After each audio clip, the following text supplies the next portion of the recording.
Hello friends, இந்த செஷனில் நம்ம empirical formula and molecular formula அப்படின்னா என்னன்னு பார்க்கலாம்.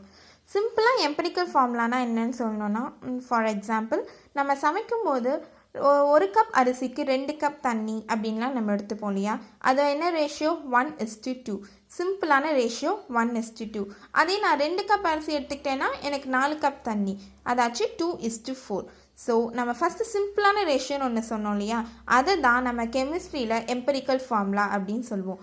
அதாச்சு நம்ம கெமிஸ்ட்லாம் என்ன நினச்சாங்கன்னா, ஒரு காம்பவுண்டில் எவ்வளோ ரேஷியோவில் ஆட்டம்ஸ் எல்லாம் பாண்ட் ஆயிருக்கு அப்படின்றத கண்டுபிடிக்கிறதுக்கு ஒரு சிம்பிளான ஃபார்முலா யூஸ் பண்ணாங்க. அதுதான் எம்பரிக்கல் ஃபார்முலா.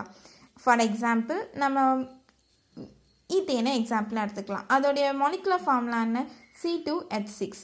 அதோடைய சிம்பிளஸ்ட் ரேஷியோ என்ன, 1:3. அதாச்சும் ஒரு கார்பன் ஆட்டம்க்கு நான் 2 ஹைட்ரஜன் ஆட்டம் எடுத்திருக்கேன் அப்படின்றது அதோடைய பொருள். ஸோ இப்போ நம்ம டெஃபினிஷன் என்னன்னு பார்க்கலாம்.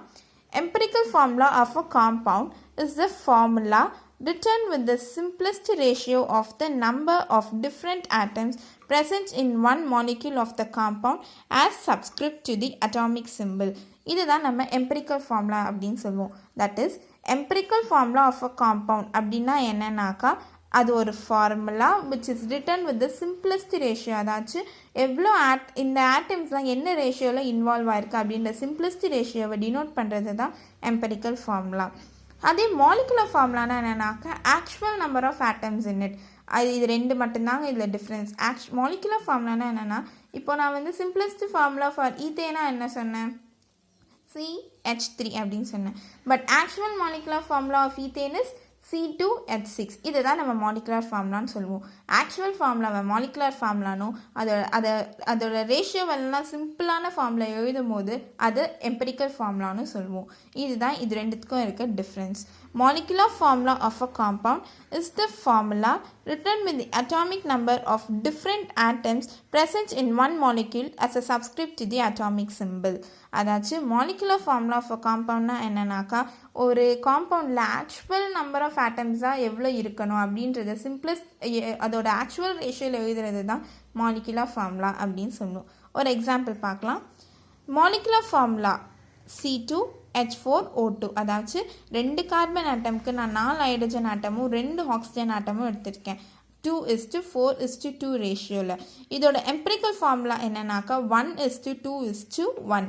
அதாச்சும் ஒரு கார்பன் ஆட்டம்க்கு 2 ஹைட்ரஜன் ஆட்டமும் 1 ஆக்சிஜன் ஆட்டமும் சேர்த்து இந்த காம்பவுண்டை உருவாக்கலாம் அப்படின்றது தான் இதோடைய empirical formula and molecular formula. இப்போது இந்த எம்பரிக்கல் ஃபார்முலா அண்ட் மாலிகுலர் ஃபார்முலாவை எப்படி கண்டுபிடிக்கிறது அப்படின்றத பார்க்கலாம். Determination of empirical formula from elemental analysis data. Elemental analysis டேட்டானா என்னன்னாக்கா, ஒரு காம்பவுண்டில் எவ்வளோ பர்சன்டேஜ் ஆஃப் காம்பவுண்ட்ஸ் இருக்குது, எவ்வளோ பர்சன்டேஜ் ஆஃப் எலமெண்ட் இன்வால்வ் ஆயிருக்கு அப்படின்றத இந்த ப்ராசஸ் வச்சு கண்டுபிடிச்சிக்கலாம். இந்த பர்சன்டேஜ்லேருந்து நம்ம எம்பரிக்கல் ஃபார்முலாவையும் மாலிகுலர் ஃபார்முலாவும் எப்படி டிரைவ் பண்ண போகிறோம் அப்படின்றத இந்த எக்ஸாம்பிள் வழியாக பார்க்கலாம்.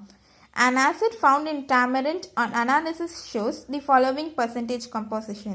அதாச்சு tamarind என்ற ஆசிடில் அவங்க வந்து எலமெண்டல் அனாலிசிஸ் பண்ணும்போது அவங்களுக்கு 32% of carbon, 4% of hydrogen and 64% of oxygen கிடச்சிருக்கு. இதுலேருந்து அவங்க எப்படி எம்பரிக்கல் ஃபார்முலாவை டிரைவ் பண்ணுறாங்க அப்படின்றத பார்க்கலாம். எலமெண்ட் கார்பன்ற எலமெண்ட் வந்து 32% அந்த ஆசிடில் இருக்குது. கார்பனோட மோலார் மாஸ் நமக்கு நல்லாவே தெரியும், 12. ஃபர்ஸ்ட் என்னன்னாக்கா, எவ்வளோ மோல்ஸ் இருக்குது, ரிலேட்டிவ் நம்பர் ஆஃப் மோல்ஸ் அப்படின்னா பர்சன்டேஜை மோலார் மாஸால் டிவைட் பண்ணுங்கள். முதல்ல எவ்வளோ நம்பர் ஆஃப் மோல்ஸ் இன்வால்வ் ஆயிருக்கு அப்படின்றத கண்டுபிடிக்கலாம். 32 divided by 12 equal to 2.66. Okay, next ஹைட்ரஜனுக்கு வாங்க. ஹைட்ரஜன் எவ்வளோ பர்சன்டேஜ் இருக்குது, 4%. we know molar mass of hydrogen வந்து 1. So relative number of moles பர்சன்டேஜை மோலார் மாஸால் டிவைட் பண்ணுங்கள். 4 divided by 1 equal to 4. Next oxygen, அதோட கிவன் பர்சன்டேஜ் வந்து 64, அதோடைய மோலார் மாஸ் வந்து 16 அண்ட் ஆக்சிஜனோட relative number of moles 64 divided by 16 equal to 4.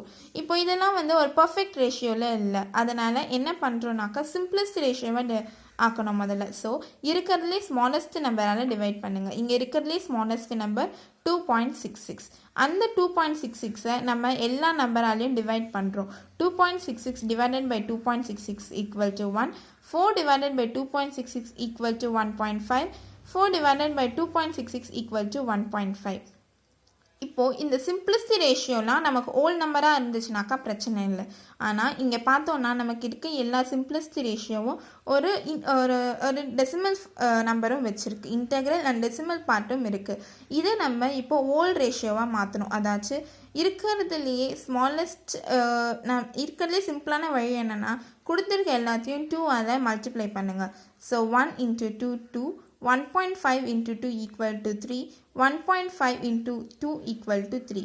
இப்போ நம்ம இதெல்லாமே ஒரு சிம்பிளிஸ்டி ரேஷியோவில் கிடச்சிருச்சு. ஸோ இப்போ நம்ம எம்பிரிக்கல் ஃபார்முலாவை எப்படி எழுதணும்னா கார்பன் வந்து ரெண்டு ஆட்டம்ஸும் ஹைட்ரஜனில் 3 ஆட்டம்ஸும் ஆக்சிஜனோட 3 ஆட்டம்ஸும் சேர்ந்து ஒரு காம்பவுண்ட் நமக்கு கிடச்சிருக்கு. அதோட எம்பிரிக்கல் ஃபார்முலா C2H3O3. அதாவது டாமரிண்ட் ஆசிடோட எம்பிரிக்கல் ஃபார்முலா என்னன்னாக்கா C2H3O3.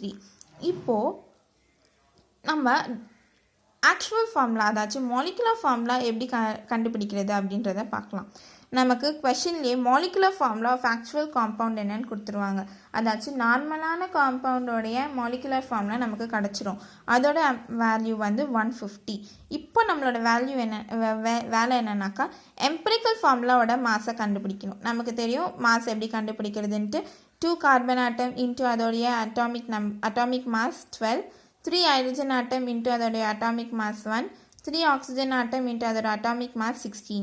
இது எல்லாத்தையும் அதோட மல்டிப்ளை பண்ணி அதோட ரெஸ்பெக்டிவ் மாலிகுலர் அட்டாமிக் மாஸால் மல்டிப்ளை பண்ணி ஆட் பண்ணணும். நமக்கு கிடச்சிருக்க மாஸ் வந்து 75 கிராம். இப்போது நமக்கு ஒரு முக்கியமான வேலை ஓல் நம்பர் அப்படின்றத கண்டுபிடிக்க போனதாச்சு. நம்மளோட கிடைச்ச எம்பிரிக்கல் ஃபார்முலா வேலை அந்த ஓல் நம்பரை நம்ம மல்டிப்ளை பண்ணோன்னா நமக்கு ஆக்சுவல் மாலிகுலர் ஃபார்முலாவை கண்டுபிடிச்சிடலாம். So whole number is equal to molar mass of the compound, அதாவது actual molar mass divided by நமக்கு கிடைச்ச empirical formula mass. So 150 divided by 75 equal to 2. நம்மளுடைய ஓல் நம்பர் வந்து 2. எம்பிரிக்கல் ஃபார்முலாவை அந்த ஓல் நம்பரால் நம்ம மல்டிப்ளை பண்ணுவோம். Empirical formula into n will gives you a molecular formula. So C2H3O3 twice gives you C4H6O6. இதுதான் அதோட ஆக்சுவல் மாலிகுலர் ஃபார்முலா. அதாவது டாமரிண்ட் ஆசிடோட ஆக்சுவல் மாலிகுலர் ஃபார்முலா வந்து C4H6O3. ஸோ இந்த மெத்தட் யூஸ் பண்ணி நமக்கு empirical formula and molecular formula of a compound ஈஸியாக கண்டுபிடிச்சிடலாம். Thank you for watching. Your comments are most welcomed.